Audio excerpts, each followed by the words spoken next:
The following may contain offensive language, adult humor, and or content that some viewers may find offensive. The views and opinions expressed by any one speaker does not explicitly or necessarily reflect or represent those of Mark Radulich or W2M Network. Please listen with caution, or don't listen at all.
Oh my God, he's back from exile.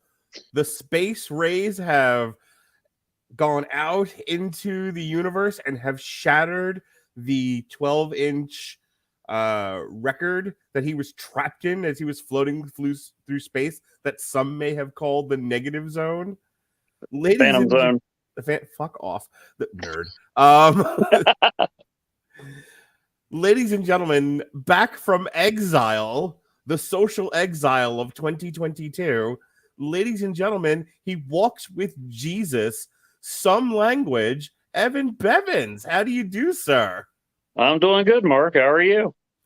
I'm happy to see you, friend. It's been too long. Oh, well, I thank you for ending my exile and giving me a chance to speak in under an hour. Yeah, the fucking clock is set.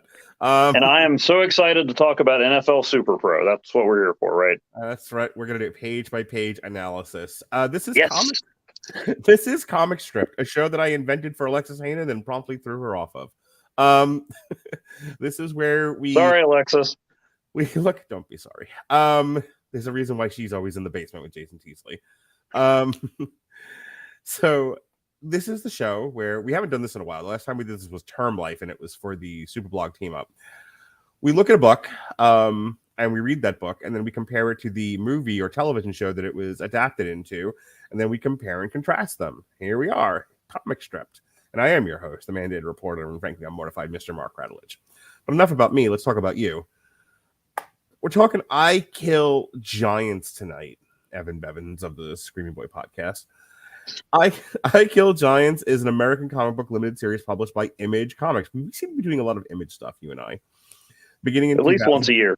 Yeah, beginning in 2008. The comic was created by writer Joe Kelly and artist Kelly and Ken Niimura and features Barbara Thorson, a girl struggling with life, like we all are, by escaping into a fantasy life of magic and monsters.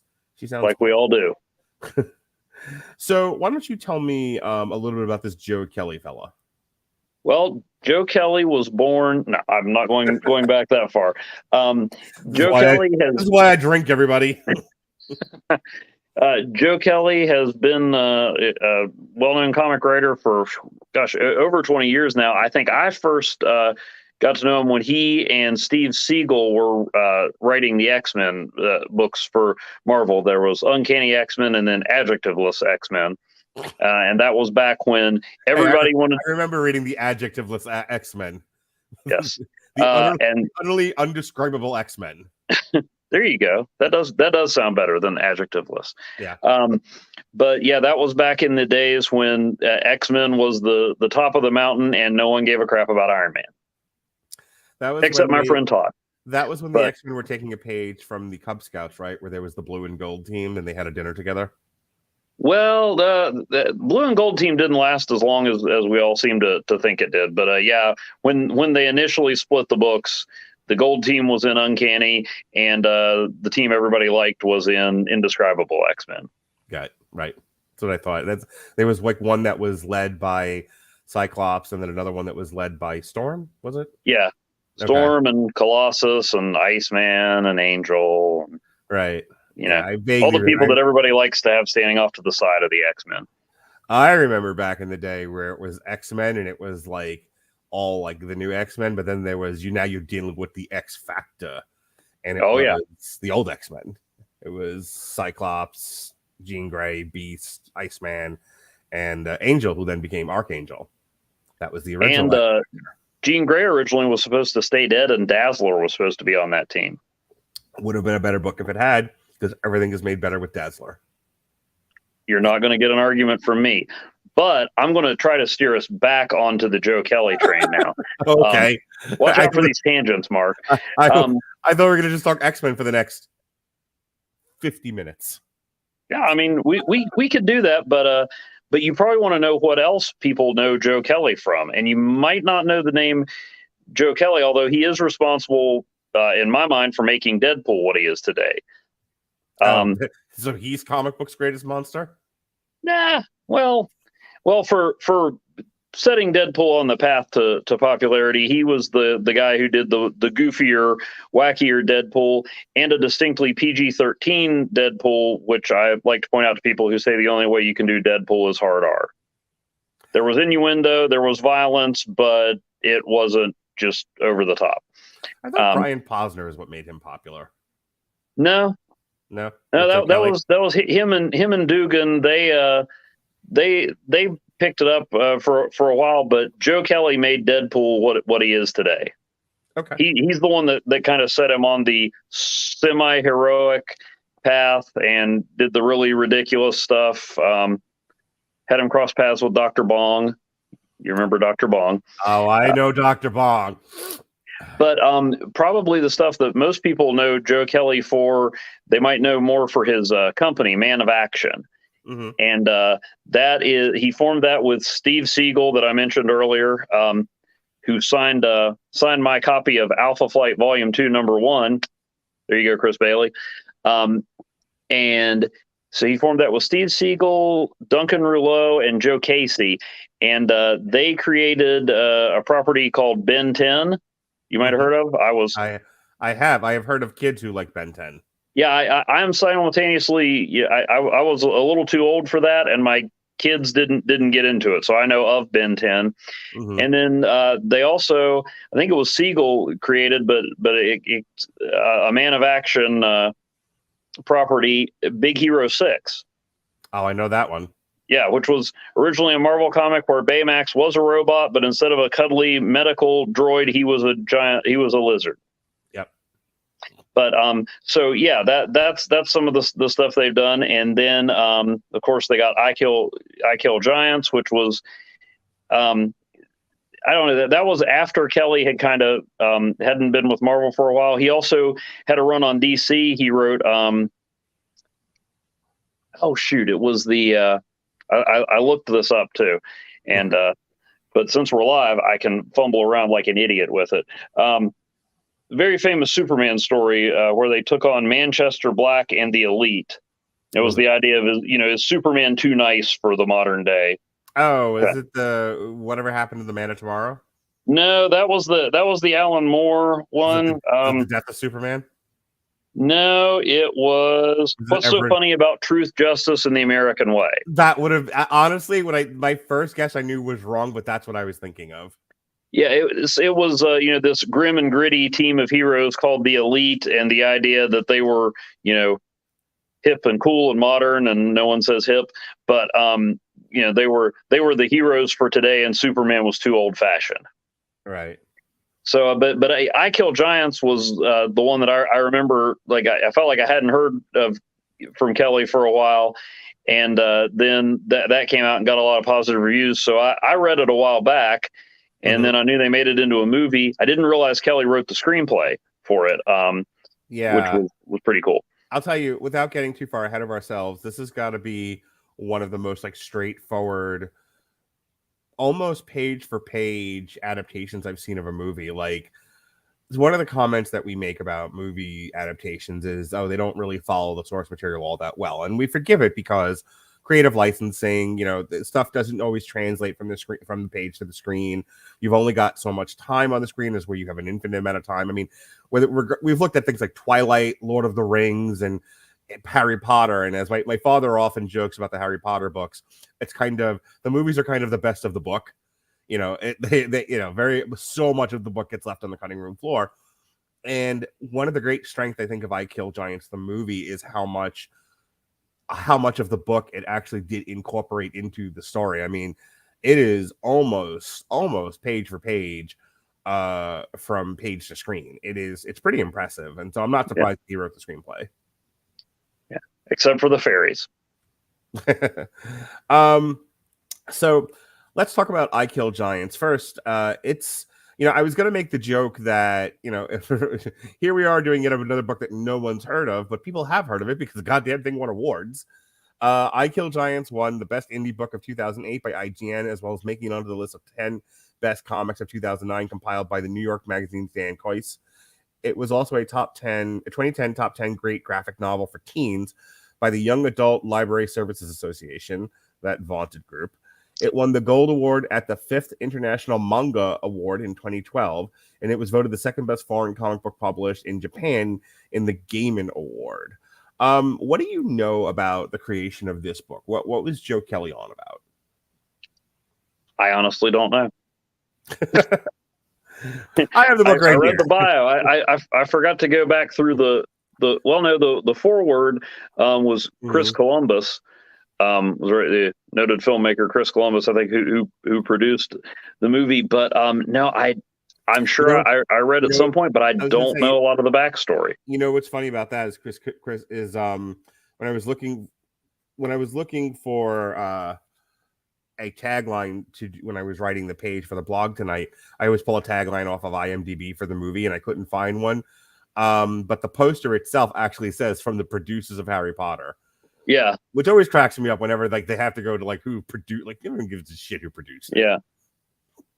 Well, Columbus did direct the first two, but yes.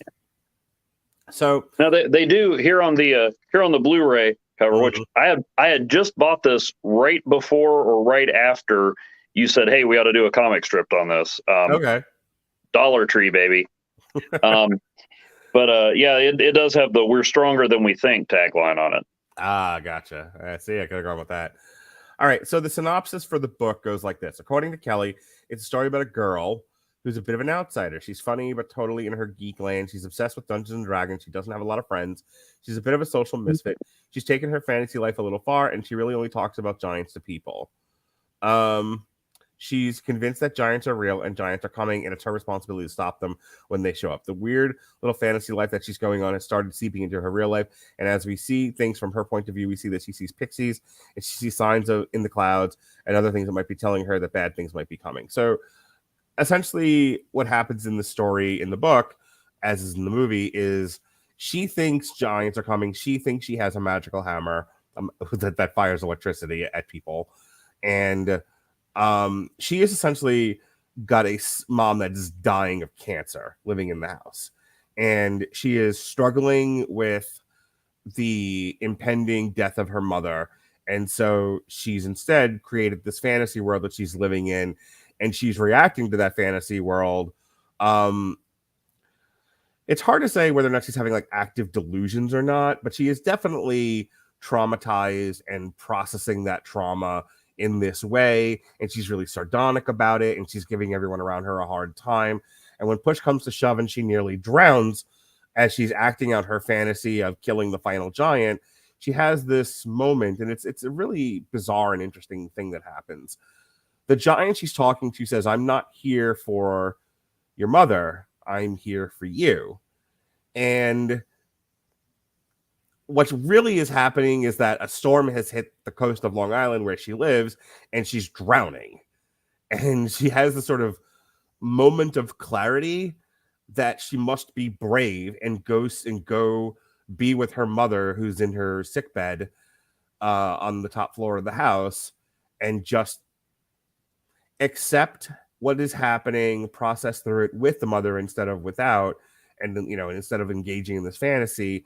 And then, eventually the mom does die, and at that point she's in a better place to accept it.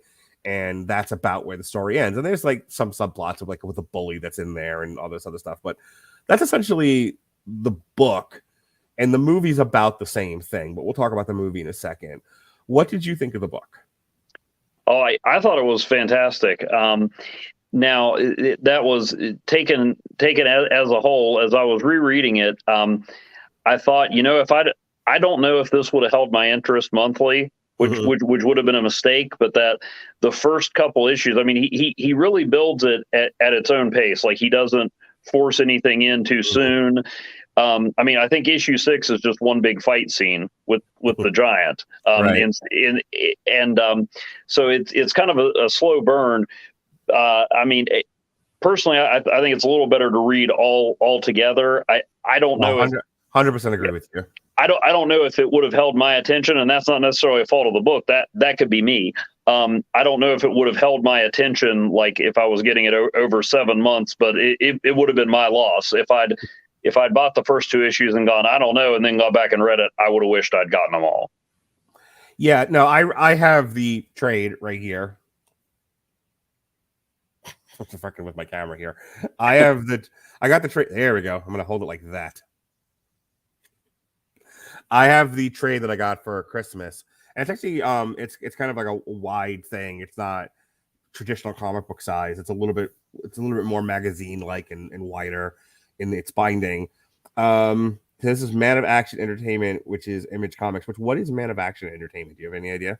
That's the company that Joe Kelly, Steve Siegel, Duncan Rouleau, and Joe Casey formed. Okay.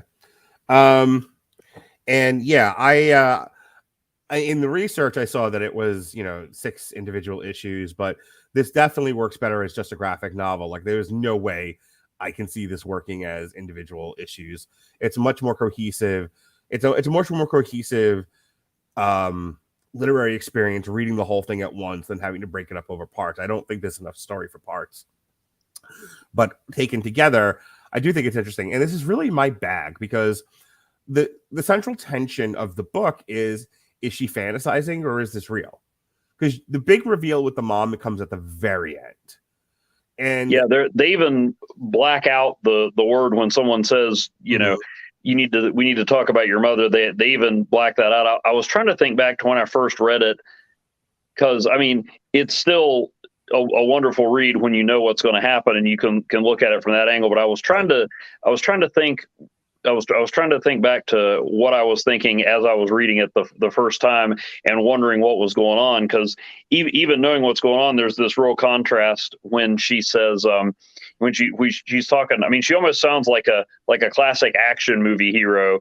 When she says to the new girl, the girl says, "What are you doing?" "I'll pray you never find out." And she's so confident and assertive and doesn't seem scared of anything. But then what's upstairs in her house that's terrifying her? Right. Yeah, and you as the reader, you don't know if, because you are reading a fictional story, and a fictional story can be anything. It could be grounded in reality. It could be absolutely fantastical. Like the Neverending Story is a really great example of this. It's set in a perfectly grounded reality, and then he goes through the looking glass and he's in this strange world with flying, puppy dragons and whatnot, and horses that sink into the mud, and cause, and cause childhood trauma. I don't even think I ever watched that whole movie, but somehow I saw that scene. Everybody has. If you are in the 30s or 40s, you grew up with the Never-Ending Story and it changed your life. But my point is, like, because it's a fiction story, you don't know. I mean, it's entirely possible giants live in this universe. You don't know. So when she's saying, like, I have to protect Long Island from the giants, you're like, seems plausible in a fictional universe. I mean, you know, Why not? Even more so in the comic, because it's got the kind of manga style art. I mean, it's a style of art that works for a story in reality, or you've got the little fairies and everything popping up, or pixies popping up all over the place. So yeah, there is that tension of, okay, is Barbara the one who knows what's going on, or is there something wrong with her? As a mental health professional, though, I do like that when you finish the book, you realize, nope, this was her processing her trauma. This is her processing her grief.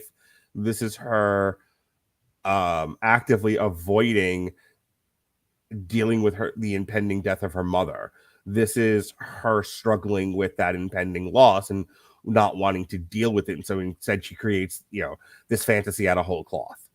And, all of the building blocks are right there. She's already like a big fantasy person. Like the book begins with, this isn't in the movie, but the book begins with her playing Dungeons and Dragons, which, by the way, I know you've played Dungeons and Dragons. I've played Dungeons and Dragons. How fucking true to life was that opening sequence of somebody being a bag of dicks? Somebody's just jerking off. Like, I was going to, like, yeah, sure. I tried to pick the dragon up. And the DM's like, okay, the dragon, Gosh, I don't know, that was never me. No, I never used my Ewok to crash a starship because nobody else was taking off in the Star Wars role-playing game. Never. Right. No, that doesn't seem like something you would do. Sir Jokes a lot. By the way, how are you liking having competition for bad jokes in the group chat? I mean, if you consider it competition, I don't know.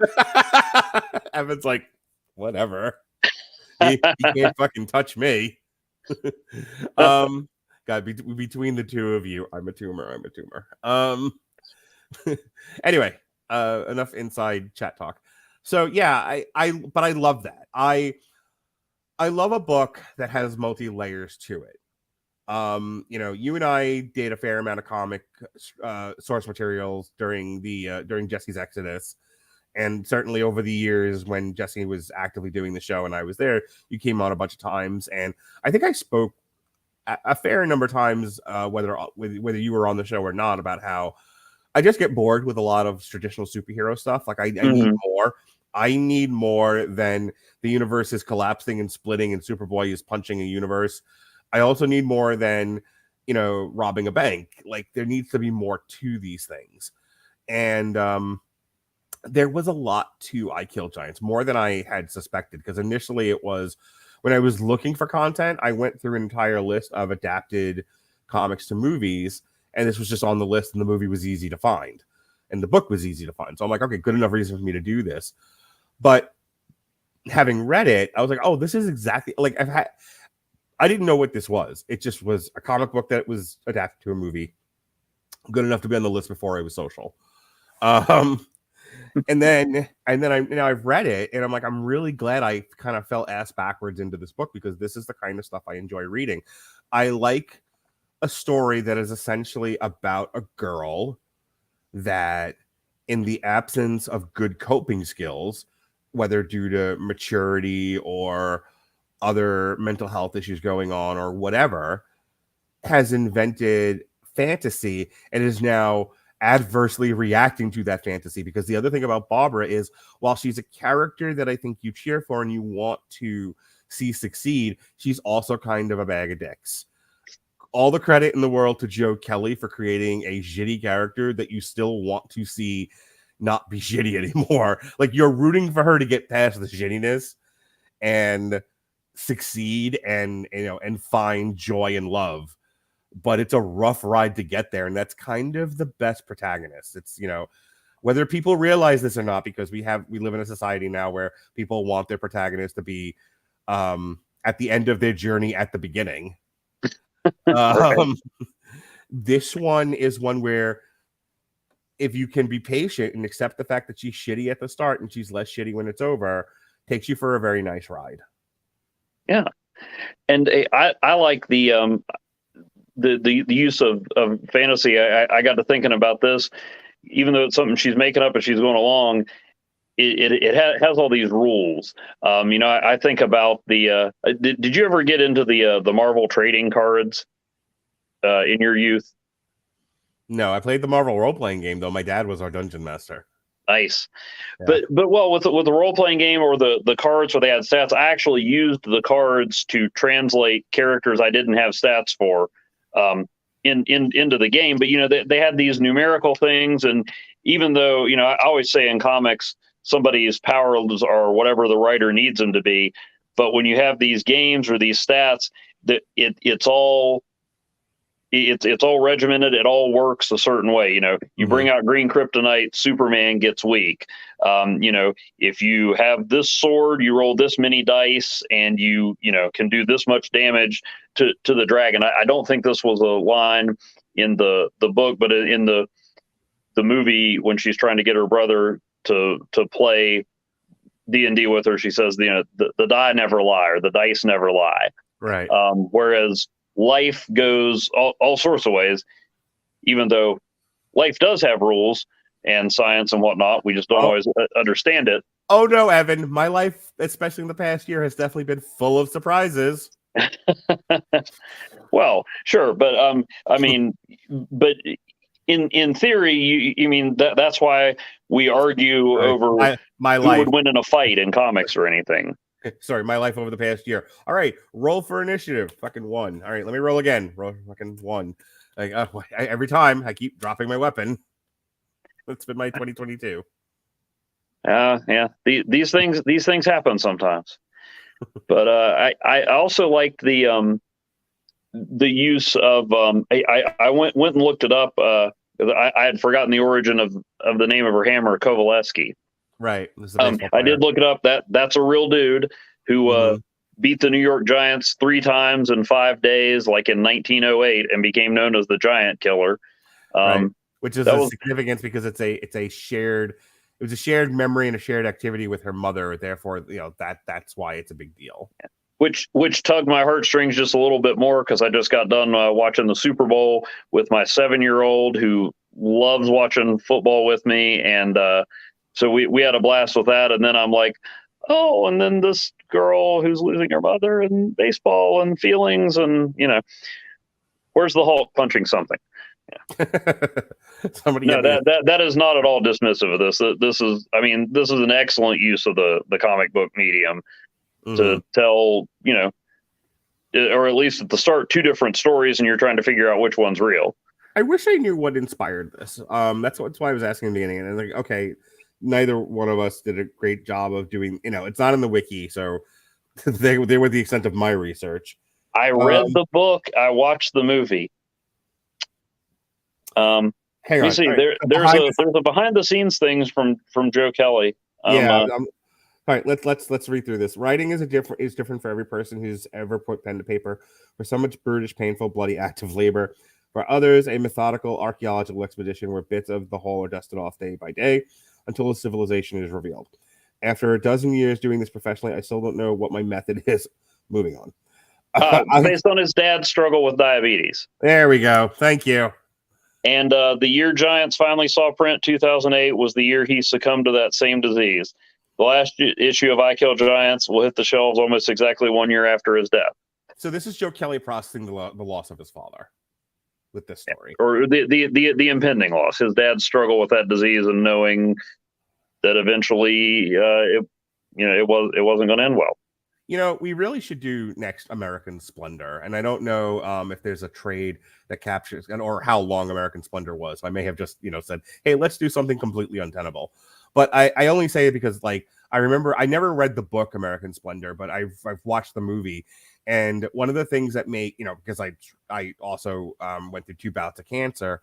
One of the things I've always liked about American Splendor, and it's what made me think about I Kill Giants, is the idea of writing through your trauma. Both my wife and I we're in couples counseling, and I'm in individual therapy. She was, I don't know what happened, why she's not in anymore, but one of the things that was recommended was journaling.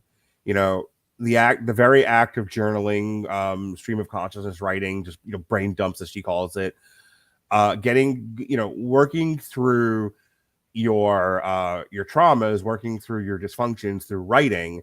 The act of writing is actually really, really helpful. And I know when I was going through social work school, learning to do therapy, that was one of the was one of the techniques that we were taught to instruct other people to do, is journaling. And so I love this idea that here we have this comic book writer, he's having this struggle. You know, in the case of American Splendor, you have this guy who's actively going through cancer, and he's depressed about it, as you would be. And, you know, if you've ever been through chemotherapy, it really just saps your will to live. And his girlfriend is just like, why don't you write about it? Like, do a comic book your way through this. And thus that became American Splendor. Same thing with this I Kill Giants. And what I'm seeing is that he was having the struggle with his father, and he comic booked his way through it. And I love that. I love the fact that people are dismissive of comic books. You know, it's kiddie fair, it's dumb, you know, it's that superhero stuff that makes $1 billion and, you know, is a thriving industry. But it is like any other literary work, whether it be poetry or, you know, fiction writing or anything else. It is therapeutic and it is good. And, you know, I don't think it should be summarily dismissed. I think you can do wonderful things with the comic book medium, like I Kill Giants. Oh yeah, absolutely. I mean, like I said, it's we'll talk about the movie in a little bit. I think it works better as a comic than a movie. Mm-hmm. Not that I didn't enjoy the movie, but and not that you couldn't have done this as a novel, but like I said, just with the style of the art that straddles the different genres, this could have gone in any direction. And you know, it wasn't. Like you said earlier, you know, you're not limited by time or budget. I mean, you know, a comic book can be anything, and you can, you know, with the art. I mean, I love reading. No one will believe this. I love reading things without pictures on every page too. But I mean, with the art, you can be more direct or have a little more control over what you're putting in someone's mind's eye. You know, I've read things, and I'll have a certain actor in mind, or I'll see it a certain way, and then, you know, someone will point out, well, no, this is actually what they look like, and they described it fine, but my brain just went somewhere else with it. So yeah, that's a neat way to synthesize the words and the pictures. I did an interview once with a comic writer who mentioned that because it's the words and the pictures, it engages different parts of your brain than just straight up reading. So. Last question I want to ask you about the book, and then we'll move on to the movie. What do you think of the artwork? I liked it. It's not necessary. It fit the story. I don't know if I was with it in another story, I don't know if I would like it. You know, I'm one of those darn, you know, lowbrow superhero people. I don't know that I'd want to see the Fantastic Four rendered like this. Sure. Not that it couldn't work, but for this story, it was perfect. It's, you know, whimsical. It can be fantastical, but it conveys plenty of emotion, and it's not overly cartoony, but it's not hyper realistic either. And I think it works, you know, perfectly for this story. I absolutely think it fit the medium really well because, you know, it has, as you said, those like fantastical elements to it. It's obviously not, you know, it's not Kingdom Come. It's not photorealistic. But because I think you're straddling that line between reality and fiction, I think the artwork lends itself really, really well to that kind of storytelling. I think sometimes with comic books, you know, depending on the style of art and, you know, the kind of artist you've got for any kind of book, you know, you've got like, what is it, Sam Keith, who I can't stand, you know. Oh yeah, our buddy Sam. Yeah, who it looks like everything is that he's just, you know, drawing with a paintbrush, and I mean like a house paintbrush. You know, but his art tends to work for his stories. Now there was a Wolverine and Hulk series he did that I reread a while back, and I was like, I should send this to Mark. But that I don't know about. But like a lot of stuff with the Max, there was this weird story about a werewolf that Batman randomly showed up in. It fits there. But yeah, I wouldn't want, even though I like Sam Keith more than you, I wouldn't want Sam Keith. I wouldn't want every comic I read to be drawn by Sam Keith. Yeah, I think what I was getting at was, I think when you're playing with fantasy, it's okay to not have characters that look particularly realistic. I think, you know, there's room for creative licensing in your art, where not everything has to look like Kingdom Come, though Kingdom Come is absolutely gorgeous. Oh yeah, and it fits that story. Right. I have seen. You got to look up some of Alex Ross's renderings of the Hanna-Barbera characters. That's interesting. How gay does Snagglepuss look? That's all I care about. Trying to think. This was more the Space Ghost type. So I don't know. Now I'm going to go get that book and see if Snagglepuss is in there. I just want to review Mark Russell books from now on, but I want Ronnie, but I want to review them with Ronnie tied up and made to listen. Well, there is that Prez one we should do in 2024. Which one? Prez. Oh, okay. Mark Russell did his version of Prez, where the president is voted on by Twitter. Yes, please. And a girl who gets her hair caught in the hot dog grill at work winds up becoming the president because she went viral. Yep, that is right up my alley. That is right there with Billionaire Island. I can love Mark Russell. All right, let's talk about the movie I Kill Giants. I Kill Giants currently available for rental or purchase on Amazon Prime for real cheap. Or you can be like Evan Bevins and go to the Dollar Tree and get yourself a $1 DVD. $1.25 now. My youngest tells me that I have to hashtag it $1.25 Tree Cinema now. Gotcha. I Kill Giants is a 2017 fantasy drama film directed by Anders Walter. So Anders Walter has not had a tremendous filmography. Prior to this in 2014, this person did Helium, which is a 2013 Danish short drama film, but at least it has a hyperlink on Wikipedia. I always love a good movie named after an element on the periodic table. Hey, listen, man, it won an Academy Award for Best Live Action Short in 2013. You can't knock the hustle, homie. Oh, no. Okay, well, joke's on me. Exactly. Point to you, Anders Walters. All right, Anders Walter, that's his only claim to fame, with the screenplay by Joe Kelly, based on the graphic novel of the same name. The film stars Madison Wolfe. Madison Wolfe has been most recently in Pauly Go. Prior to that, she was in Malignant. She was young Serena. She did I Kill Giants. She was in The Conjuring too. Yeah, that's what her credit on the back of the box is. She was in Cold Moon, Traffic, The Conjuring 2, Keanu, Mr. Church, Joy, Trumbo, Home Sweet Hell, Devil's Due. So yeah, a bunch of shit nobody's Trumbo's seen. Another one you can find at Dollar Tree. Since she's done some television, she was in the 2014 iteration of True Detective. She was in a couple episodes of the Astronauts Wives Club.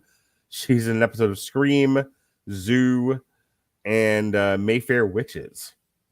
All right. So she's a working actress-ish. Imogen Poots, Sydney Wave, Rory Jackson, Art Parkinson, Noel Clarke, Jennifer L. And hey, Zoe Saldaña, who has been in like the most successful movies of all time between Avatar and the Avengers. Good for Zoe Gamora herself. Goddamn right. I did not realize she wasn't naturally green. Yeah. Or blue. I Kill Giants on Rotten Tomatoes has a 77%. It says I Kill Giants, moody magical realism sometimes slips into the mundane, but impressive CGI and a powerhouse performance by Madison Wolfe packed an unexpected punch. So it follows the same plot, almost page for page, word for word, as the book. We meet Barbara, and she's kind of a loner. She's gets picked on at school by school bullies. She meets a new kid at school who's strangely interested in what she's doing, but also kind of scared of her. And everything is just like, leave me alone. Don't you understand? I am a busy businesswoman who don't need no man. I have work to do. Busy work. I kill giants. Don't you understand? And everyone's like, you sound like a loon. And there's a lot of scenes of her and Zoe Saldaña. Zoe Saldaña is a school psychologist. And Zoe Saldaña is like, I understand you need to kill giants, but don't you think you'd rather talk about the impending doom of your mother? And she's like, nope. So it's a lot of cycling through the same stuff. She gets bullied. She deals with the bully. She's out with the kid. The film also plays with, is it live or is it Memorex? Is this real or is this fantasy? What the film, I think, does a better job of than the book is when she's clearly having not a flashback. A flashback to trauma is you flashing back to the event that caused you the trauma. She's having more of a lapse of sanity at any given moment. She has almost like a disassociative moment. Her vision gets skewed. She starts hearing voices. She's clearly having like visual hallucinations. She is literally hallucinating giants and talking trees and shit like that. And I think the film does a great job of showing you that clearly she's in some sort of psychological pain, but it also leads you to believe that it could actually be happening. Like the pain that she's being caused could be caused by the entities themselves. You don't know. And it's only until the very end of the movie where you're like, oh, this was all her in her mind. As far as the other cast of characters, everyone does like a solid job. Nobody's acting is so bad it takes you out of the movie. Zoe Saldaña, who again we know from Avatar and we know from the event in the Guardians of the Galaxy and Avengers movies, actually has to act in this movie. She can't rely on sexy outfits and and skin dye. She has to actually usually my answer to everything. It's true. Every time I get into a fight with my wife, I just paint myself green and get naked, and it's like, oh, well, you win. Yeah, I see your point, Mark. Do you stand in front of the green screen and disappear? Yes, George Lucas tells me to run at that box, and I go, So anyway, I really I like this movie more than I thought I would. Again, I kind of just jumped in this with both feet. I watched the movie first before I read the book. I really didn't know what to expect. I read the description of the movie, but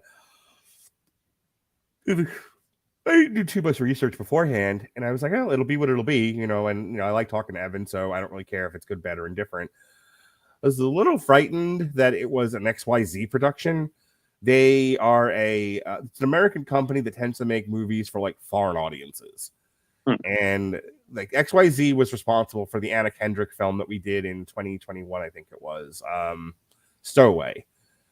And okay. It's a lot of stuff that goes like straight to American streaming sites like Netflix or Hulu or whatever. And the quality is across the board from pretty okay to pretty shitty. So I was not hopeful. But this was better than it had any right to be. This is a solid flick, Evan Bevins. Yeah, I am. And again, maybe it was because I knew the story going in. I thought this one. I thought the movie didn't quite strike the balance that the comic did. With I thought it was a little more obvious or early on that it wasn't real. But again, maybe that was me knowing which direction it was going. I'm stupid. Whatever. No, because I know when I was reading the comic the first time, I had no idea. It maybe this was just me being what I always say people shouldn't be, and too hooked on the source material. Like, you had that great scene at the beginning where the giant's hand reaches down, but then other than her talking about the giants and a couple of those scenes in the distance, you didn't have like the little sprites or pixies or whatever. It wasn't. The fantasy elements seem to come only at specific times and be kind of more isolated from it. Well, but again, maybe that was me projecting what I knew was happening on it. Right. Well, she has moments where she's triggered, most especially in her interactions with Zoe Saldaña, who's prying, and trying to get her to engage therapeutically. And so every time she gets, the mother gets mentioned, she starts to have these delusions, which is fine. But again, giving the movie the benefit of the doubt, I thought, okay, well, see, that's the thing with with fantasy like this. Could have been under a spell, it could have been, anytime you think about your mother, you'll the forest will cause you pain, whatever. It's hard to know when you're dealing with fantasy, sure, because there's no rules. Oh, there are plenty of stories, and of course I can't think of one off the top of my head, but where weird fantasy stuff going on is dismissed by the other characters as some sort of psychological issue, and but you know very very clearly that it's not, and so any movie having to deal with Santa Claus, there you go, where nobody believes in Santa except the one interacting with Santa, there. Yeah, exactly. So yeah, I mean, that tone is definitely there. I don't know. I didn't feel like the fantasy was as integrated with the reality in the movie. But again, maybe I was, thinking too much about the comic, because the funny thing was I usually read first and then watch the movie, even though I had read this years ago. And so I was reading through it, and then I was going to watch it one day, but I had an opening in my schedule, and I'm like, crap, if I have time to watch a movie, I'm going to watch it now, because who knows what's going to happen tomorrow. So I actually watched the movie midway through reading the comic, and then I got to finish the comic, and I'm like, oh, I didn't remember some of this stuff, because I was reading through the comic, and I'm like, oh, that's exactly what they said in the movie. That's exactly, like the line, I can stop death itself, which is one of the first clues as to what's actually going on, what's actually going on upstairs. That this isn't about just protecting the town from giants. That's her goal. She figures, hey, if I can stop something like a giant, then I can stop my mom from dying. Right. Which I can't remember what movie. It was very similar to that, where it was very much like they were very caught up in the parent dying, and it was everything to save that parent to the exclusion of all else, and and putting themselves at great risk. And I can't remember where I saw this, but it was that's also a very familiar fantasy trope. Return of the Jedi. Sure. You have a child that's put in just an untenable situation, and they are willing to risk life and limb to save their parent. That sort of thing. That's pretty common. So overall, I think Zoe Saldaña does a really good job of showing empathy in this movie. For anyone that kind of dismisses her as, well, she's just a body and a pretty face between Star Trek, Avatar, and the Avengers / Guardians of the Galaxy. She gets hired because she looks good in body paint. Like, no, or she looks good in a sexy outfit. Like, no, Zoe Saldaña.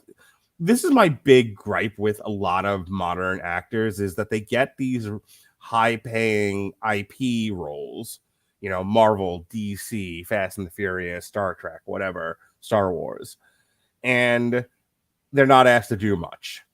Poor Dave Bautista. He's never asked to do anything. He's like, look, just be big. Like, that's not acting. I'm already big. And then nobody thinks they can act. And it's like, I love the fact that first of all, I love the fact that Zoe Saldaña took this role, because Zoe Saldaña did not have to take I Kill Giants. Like, I can just imagine the pitch from her agent. Hey, there's this movie. It's based on a comic book. Oh, is it Marvel? Shut the fuck up. Not everything is a Marvel movie, Zoe. Okay.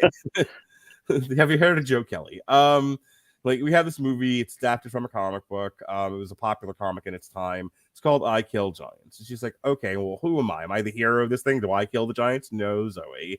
You're the school psychologist. Yeah, they want someone who's an actor. Like, well, what studio is it? It's XYZ. Fuck you.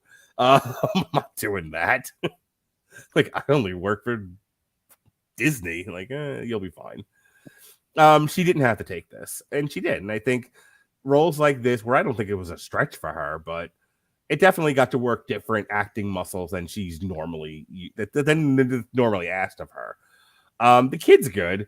I think my only criticism of the kid isn't in her acting. She's doing what she was asked to do. It's the character, I think, is written less sympathetic than the comic book version. And considering Joe Kelly wrote the screenplay, I'm not sure he was even like really aware of what he was doing. But I remember thinking, like, I got 45 minutes into the film, and I'm like, this character is just a bag of dicks. And I don't necessarily want to see the child hurt, but I don't know if I'm necessarily rooting for her either. And when we finally figure out that it's the mom is the issue, then my heart bled for the child. Like, it's like, oh, okay, I get why she's acting the way that she is. So I guess credit where credit's due, but it's a struggle to get there, because she's not written particularly nice. And she seems, the actress seems a little bit older than Barbara does in the comic. I can't remember if they actually specified what grade she was in, but she Yeah, one thing I always notice in movies is it seems hard to get a kid's age, like to get them to act their age, for lack of a better term. They either seem like miniature adults or really, Yeah. really immature. Well, we were joking about that with I can't remember what movie it was now, but it was something really recent where like there's no fucking way that maybe it was something I did with Jason where there's no way that character is playing that young. Oh, it was Boys in the Hood. Where we were just like, there's no way that that character looked. Oh, I'm sorry, it wasn't Poison. It was Tupac. It was Tupac in the movie Juice, and Jason made a comment about like, oh my god, he looks 30, and he's supposed to be like a high school student. He's like, yeah, he's about as old as Gabriel Carteris looks, from Beverly Hills 90210. Where like, maybe you could say Tori Spelling or the kid that played Brandon Walsh, maybe they all look kind of, with the age they're supposed to be. Then there's Gabriel Cartelis, who's perpetually 40. Like the Arn Anderson of kid actors. He's been 40 for like several decades now.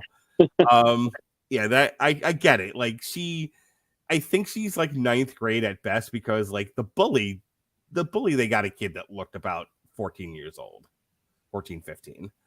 But Barbara, yeah, like she could pass for anywhere between 14 to 21.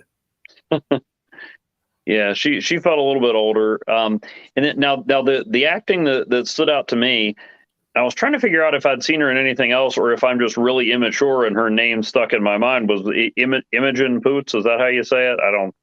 We're gonna go with Imogen Poots, and she has been in a lot. Yeah, but I couldn't necessarily find what I would have recognized her from. But I mean, she as Karen, which Joe Kelly named her that before Karen had a whole other meaning. But I mean, you could really feel. I mean, just looking at her, I felt tired. I mean, you know, she's the older sister that's kind of taking care of the family. And I mean, she conveyed that in every scene, even not always without talking. You looked at her and you're like, oh, you need to rest. I know. I feel that. I know what you know her from. You know her from the movie Filth. Don't think so. I know what you know her from. It's from Popstar. Never stop, never stopping. I wanted to watch that at some point. Mobile Homes. No. The 2019 version of Black Christmas. Probably. The Father. The Oscar-nominated The Father. Is that Anthony Hopkins? Yep. Oh, okay, I know you know her from. I know you know her from because this is really like right up there with the kind of thing you enjoy. French Exit. I think I know her from seeing her name on cast lists in Entertainment Weekly. And being really immature. So, comparing the film to the book, other than like the bully in the movie is this like tall, skinny kid with braces, and in the book she's like a big fat girl. They cut out the D&D scene. The movie is a little bit more straightforward than the book is. The book takes some, because it's a book. The book has some pauses and takes a little bit more time, and there's a little bit more detail in the book than there is the movie. But the movie pretty much, I think, gets all the beats. Yeah. It's all the beats and all the meats. I think the end sequences are about the same, but I have the same complaint about them. And that is, I wish there had been more of a starker contrast between what in reality is happening that's being shown on screen and what's in her head. Because in her head, she's having this really great CGI fight with a monster. She's finally getting to kill a giant. You know, you wait 90 minutes for this thing to happen, and like finally she gets to kill a giant. But what's really happening, not a lie. But what's really happening is she's standing on the edge as a hurricane, it's a fucking or a tornado or whatever is about to hit, and she's just getting swept up in the giant wave. And my thought about that was I kind of wish the perspective changed. To where like in one camera shot she's fighting the giant. Change camera shots, what's really happening? Because you only see her drowning in the water at the end of but by then she's not fighting the giant anymore. So you're led to believe like that's where she just ended up after the fight. Yeah. as opposed to she got swept away in the tidal wave. Yeah, and I thought it was a little less clear in the book, because I remember after I read it, I had it in my head, okay, all this stuff's going on, and eventually we find out none of it's real. But there's some moments in the comic where, and I guess maybe that's part of her imagination or whatever, but where the reaction of Sophia, her friend, and Taylor the bully seems like they're actually seeing it. Mm. And there was one moment in the movie where Sophia seemed to see something, but that was a lot easier to dismiss. I guess now that I think about it, it was just maybe her folding them into her fantasy. But there were a couple of moments in rereading the comic where it's like they seem to be reacting like there was more going on than just the storm. But it was probably just the chaos of it. But that confused me a little, because I know I was like, okay, well, I know none of this is real, but wait, they're acting like it's real, or like maybe there's some question as to what's going on. My only criticism of both the book and the movie, because they really both kind of do this, and it annoyed me. I never really got a sense of how the fantasy world worked, or how the fantasy related to her processing the trauma of losing the impending loss of her mother. You get the little bit about the baseball, like the hammer makes sense. You know, it's named after the baseball player. Baseball was a shared interest. That tracks. That's fine. But and why giants? Because that's related to the baseball player. That's related to her mother. That all tracks. That all flows. But like the movie shows her hearing voices, seeing, like, almost like the ring wraiths from Lord of the Rings, like. They're calling to her, like, you must, harbingers. Yeah, like you must be brave, you must fight, But I never really got a sense of, because we don't spend very long in the fantasy world in the movie, and we don't spend very long in the fantasy world in the book either. Both the movie and the book, it's about this kid's day-to-day life and her struggle and her, and her frustration with, why won't people just let me live in the Avatar world? Because as opposed to making me live in real life where I don't want to be, because real life is where my mother is dying. But I think if you're gonna have, I think there was a missed opportunity to really play in the fantasy world more. But he doesn't play in the fantasy world in the book either. So like, I get why he didn't do it, but I think this is why sometimes maybe you need a second screenwriter or a director to kind of take it away from the comic book writer and go, hey, you got something really great here. Let me make it better for you. Because I would have liked to have seen more of how the fantasy world worked. I kind of wondered if part of that, and I didn't look up like what the budget was, but I mentioned I was getting hung up on there not being pixies or smaller indications of the fantasy world. I kind of wondered if there was only so much CGI they could do. Maybe. By the way, I don't know what the budget was, but the box office was less than 500,000. Yeah, this does not make a lot of money. But it seems like, I mean, the story is so universal. It seems like it could have been a lot more popular than it was, and it's not like it's just this, good idea that was poorly executed. I mean, there's definitely things they could have done better, but I mean, it doesn't seem like a movie that they were like, oh, this is crap, we just got to salvage what we can. Give this to Guillermo del Toro and give him a budget of $100 million. Oh, this thing rocks the party that rocks the party. Yeah, like now you're gonna get like this kid fully like embroiled in like the fantasy world. Or not that I like this director, I fucking hate him, but give this to Tim Burton. Oh my god, what he would do with this thing. It would be terrible, but it would be awesome at the same time. There's a couple of directors that really deal well, in visual wonderment. What about we really had some fun with this? What about, because this is the person I always think of when I talk about grounding the fantastical in reality. What about Shyamalan? Goodbye, Evan. No. Really, well, I mean that's what, and I think you and I see Unbreakable differently, but that's what I loved about Unbreakable is some of that minutia and that real world just made the fantastical elements work better. Have you seen Knock at the Cabin? I have not. Okay, I read the book. I don't really. Have you really?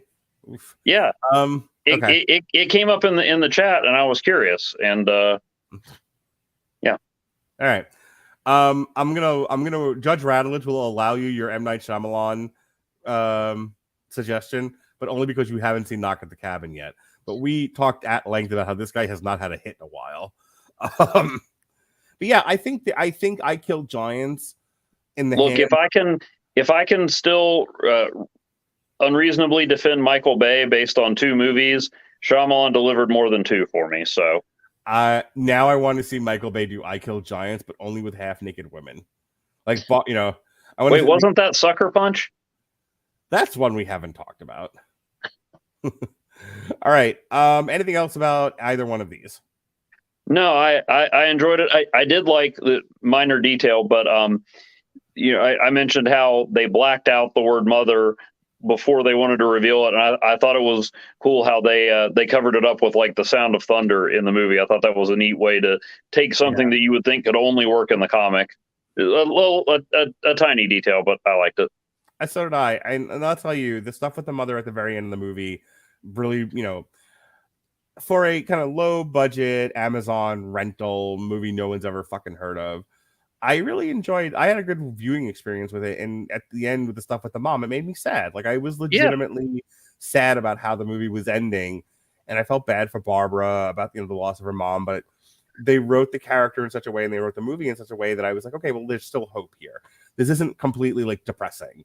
Yeah, you know, like you know, unfortunately, people get sick and they die, and that's unfortunate, and you feel bad for those people, but you know that Barbara's going to be okay. Like, by the end of the journey of her, by the end of her journey in this movie and in this book, you know that she's gotten the coping skills and the strength to carry on, and she's in good hands. She's got great family around her. She's going to be okay, and that made me feel good as a viewer.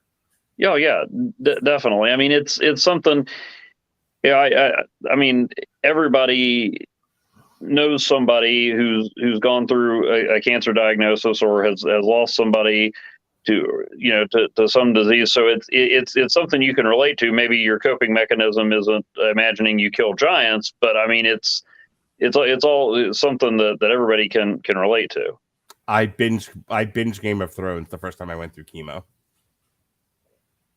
Nothing like watching the Red Wedding or the Walk of Shame, the Naked Walk of Shame, to help you get through the pain of chemotherapy. Highly recommended. Well, not for you who walks with Jesus, Evan Bevins. For the rest of us perverts. Well, I mean, I did watch when we brought my oldest home from the hospital. I just grabbed whatever I could at the library. So yeah, while I was sitting up nights with her, is when I took in Hot Tub Time Machine and Jonah Hex. All right. Well, that is our comic strip review, movie and book compare and contrast for I Killed Giants by the vaunted Joe Kelly. Evan Bevins, I had a good time talking to you today. We have to do this again soon. You too, sir. We have to figure out another book and a movie that's easy for both of us to read and find with all of our various busy schedules. I don't know if people know this or not, but Evan Bevins is a news reporter. He's always hot on the beat of a good story. He's got his fedora, it says press, you know, and he's in the phone booth. He's got his notepad. He's always on the hunt for a good story. So it's very hard to get him down and get him to talk about a comic book, but we should do this again soon. I agree. Will you please wear a fedora that says press the next time I talk to you? I'll see what I can do. I'm waiting for Marvel to get the rights to Super Pro back, so we can do it. Now you got me thinking. There was some other movie. I don't know. All right. So this week is Ant-Man week all week long. We did oh my God. I'll tell you what, I mentioned this on another show. I've needed a happiness pick-me-up as of late. So I've been going through the old source materials. The source material gag reel for the re-airing of Second Chance Man, where we came up with the Hit It Darren thing, is fucking hilarious. I need to go read that, because go listen to that, because I enjoyed that series. So I always tell Jesse I would listen to more, but I always like to read everything first. Mm-hmm. Well, Jesse and I get into a really great discussion over shitty ex-wives, and he came to her defense, and I was like, no, throw her under the fucking train tracks. But the best part was Darren Cross, who had blown up and was like, big and pink, and I called him the LGBTQ Hulk, and that led to Hit It Darren, and we were off to the races, buddy. So there's some good stuff on that. If you don't listen to the entire review, and you should, because it's a great discussion, at least listen to the gag reel. The gag reel is top 10. So that was Monday. Syndicated source material. It's a re-airing of Ant-Man Second Chance Man with me and Ronnie. I'm ready to podcast, boys. That night, myself, Alexis Hana, and Robert Winfrey discussed the 2023 Best Picture contenders, all 10 of them. What we realized after we were done with that show is we should have dedicated an entire show to just the Banshees of Inisherin. There's a 45-minute discussion between the three of us on the value of friendship. Nice. Yeah, it was good. And that's Brendan Gleeson and Colin Farrell getting back together, from In Bruges. That you and I talked about a Christmas ago. Yeah. Christmas 2021, as a matter of fact. Yeah, I do want to see that because. Oh, it's definitely. So there were 4 Best Picture nominees that I did not see contemporaneously. I had to make them up for that show. The Banshees of Inisherin was one of them, and it was the Banshees of Inisherin, the Fabelmans, Tar, and Women Bitching. And of the 4 of them, the Banshees of Inisherin was by far my favorite. It's fantastic. It absolutely deserves every praise it's getting. So nice. That was Monday. Tuesday was Valentine's Day. Wednesday, we re-aired our review of Ant-Man from 2015. This morning, we re-aired the Everyone Loves a Bad Guy for the Ant-Man villains. And then also just made air a few hours before we started tonight was Movies That Don't Suck and Some That Do for Spoiler Alert and Knock at the Cabin. So there's 2 different reviews, 2 different perspectives for Knock at the Cabin for W2M here. This weekend, we've got an Everyone Loves a Bad Guy for the Xenomorphs from the Aliens movies. And then just because I'm a completist, I re-uploaded the 2013 Metal Hammer of Doom year in review. Because who wouldn't want to go back and listen to what we thought of every metal album in the year of our Lord 2013? 10th anniversary. That's right. Next week, Jesse and I did like a 3-hour recording, and we knocked out 3 crime noir books. The first one already made air a few weeks ago. It was, I don't remember. It was Slots. This weekend by Ed Brubaker, we've got Bad Weekend. And then Black History Month rolls on. Myself and Jason Teasley, my brother from another mother, my transracial friend. We're looking at all Pam Grier movies all the time. Foxy Brown, Sugar. Sheba Baby, Sugar. And Black Mama, White Mama. You ever get into some Black Mama, White Mama, Evan Bevins? I have not seen that, no. Oh, you need to get all the way up in some Black Mama, White Mama. Go to the library and be like, do you have any Black Mamas and White Mamas here? I read Rum Punch that Jackie Brown was based on. Is that? I mean, you can come to the barbecue, I suppose. Because I'm the gatekeeper of all things black. Anywho, myself and Jason will be doing that, and then myself, Alexis Hana, and Robert Winfrey will be talking Ant-Man and the Wasp: Quantumania, currently the second rotten Marvel movie in the Marvel Cinematic Universe. Are you hurt by this, Evan Bevins? Does your soul get crushed by the fact that the critics are not giving Ant-Man and the Wasp: Quantumania the love that it deserves?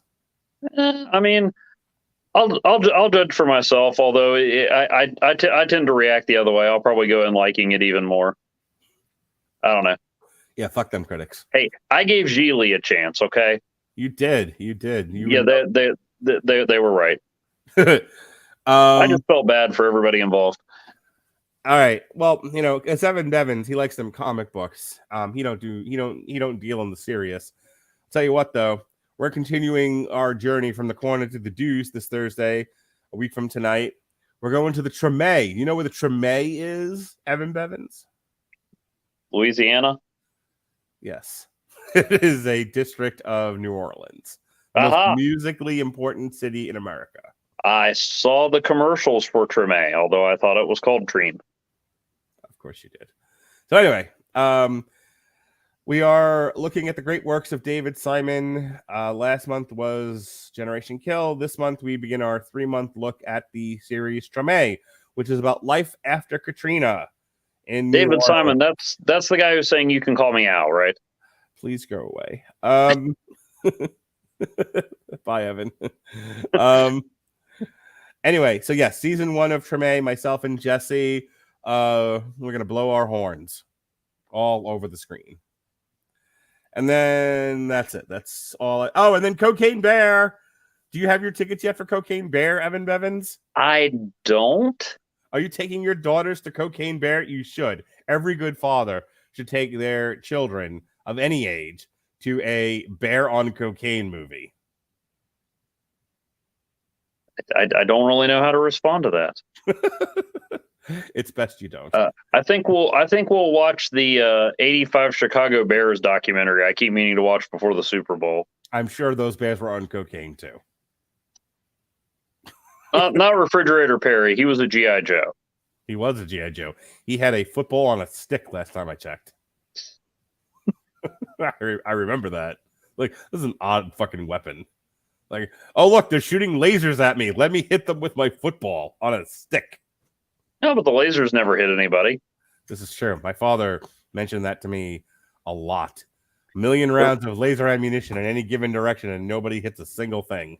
There was a Twisted Toy Fair theater.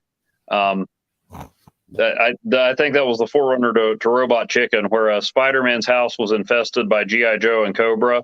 Mm-hmm. And they were firing back and forth at each other. And Spider-Man's like, wait, if you lower the gun, and one of the Joes shot somebody from Cobra and then became instantly bloodthirsty. I think it was another like Robot Chicken where like the one guy that tries to be a G.I. Joe and like they call him like some goofy name and he's just killing G.I. Joe members and he was like, oh my God. He's just like snipering them out. It's great. All right, Evan Bevins, what are you doing in the world today? Well, I'm talking with you on I have my blog *51.blogspot.com. You still do blogs? Blogs are so passe. Well, I have a face for a voice for radio. No, a face for radio and a voice for print. So that's right. Yeah, butchered that. You're going to let Jesse go back and edit this, right? Yeah, sure. Okay, good deal. But no, my most recent ones, I tried to find some comic book analogs for the participants in the Super Bowl. So we looked at Chief from the Doom Patrol and whether he is, the DC equivalent of Andy Reid, and then American Eagle for the Philadelphia Eagles, because a friend of mine that's an Eagles fan assured me that the Eagles are America's team. I don't know about that, but it gave me an excuse to read some Marvel 2-in-1 and always enjoy when Ben Grimm announces that it's clobbering time. Fantastic. All right. Well, with that, folks, we are out of here. Thank you for joining us on Comic Strip, which we haven't done in a very long time. I want to work you back into I want to work you into my rotation, Evan. I collect partners, Evan. You're one of my partners, and I want to work you into my rotation. You say that like there's some sort of double entendre there, and I just no, me. I know. Shame on me. I got to get my mind out of the gutter. Yeah, really, you pervert. All right, so we'll work you into the rotation though, and we'll get you back on here. We'll do another comic strip. In fact, I have some ideas. I'm going to show you my ideas. I'm going to unfurl my ideas for you to look at very closely and take in. All right, folks. Sure. Evan's like, I regret every decision I ever made to come back on this show. I forgot what you were like. You. No. We have the chat. I remember. Mark Radulich always making it weird. Go with your strengths. This is true. 4, Evan Bevins, who walks with Jesus. Some language. I'm beating a dead horse. Be well, be safe, and behave.